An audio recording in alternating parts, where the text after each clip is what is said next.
When Dabo opens his mouth, it's often controversial, sometimes entertaining, always interesting, even when it's just a pretty mundane post-scrimmage news conference.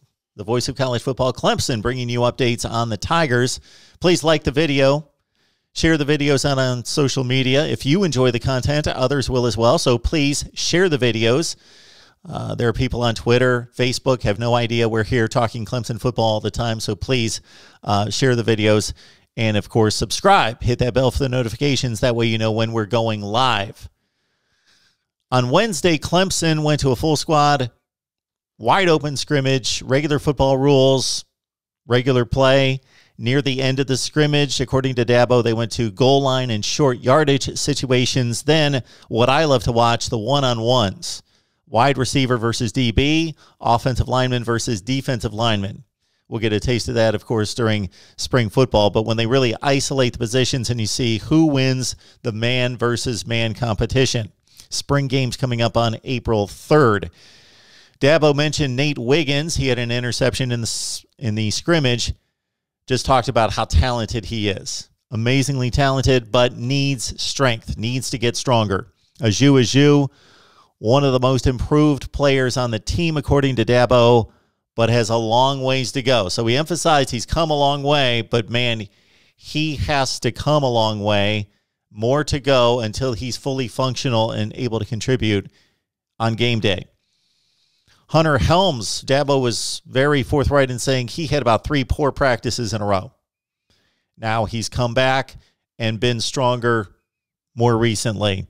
Jeremiah Trouter, just as talented a linebackers they've ever had. I don't know if he's including Isaiah Simmons, but Dabo said he's as talented at the linebacking spot as any prospect that we've seen. He had good things to say about Peyton Page and also DeMonte Capehart. Tyler Davis and Brian Bresee, it's not a surprise.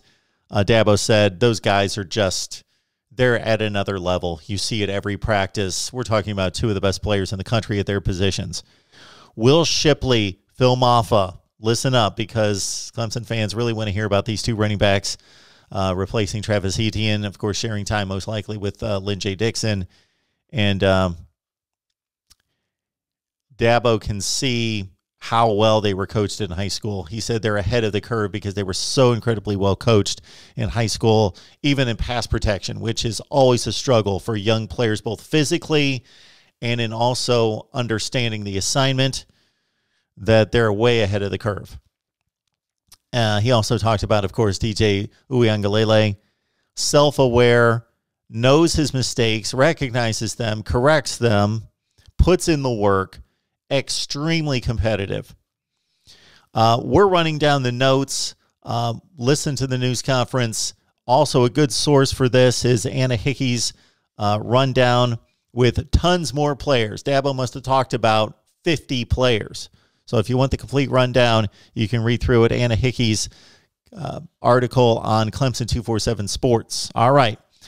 Like, share the videos on social media. Please comment below your thoughts about anyone we had to talk about here or anyone else as Clemson makes it through the spring. We're going to have tons of content coming your way in the next few days as well. So lock it in here at the voice of college football, Clemson Tigers.